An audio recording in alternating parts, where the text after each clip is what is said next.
Hi guys, good afternoon. Meron akong i-share sa inyo at alam ko siguro may matutunan din kayo dito or maa-apply nyo din sa inyo kung meron kayong mga kati na nararamdaman sa inyong skin.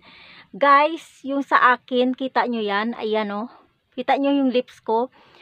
After namin mag-camping 3 days sa malamig na lugar na pinuntahan namin, nag-dry una yung lips ko, nag-dry. Pagbalik namin dito sa bahay, nagising na lang ako na yung dry ko, nagsumakit na siya. Sakit na. Tapos, yung lips ko, ayan, kita nyo ba na maga? Parang may maga. Ayan.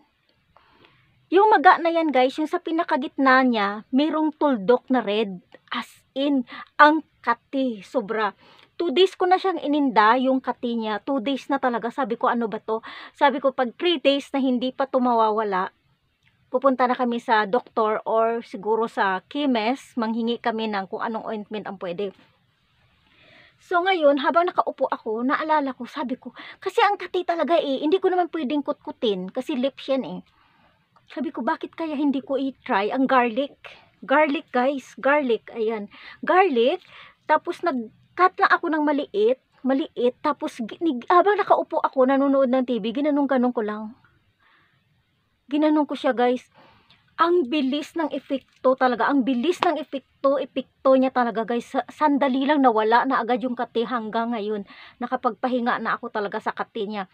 So talaga ang garlic pala is very effective talaga. Effective talaga siya sa mga kati-kati ng skin. Tapos meron ako dito. Saan na ba yun? Dito. Ayan, kita nyo ba yan? Diyan, may pimples ako yan. Siguro parang pimples na makati din siya. Nilagyan ko din siya guys. Nilagyan ko din siya. Ang bilis talaga ng epekto talaga. Garlic is the best pala talaga.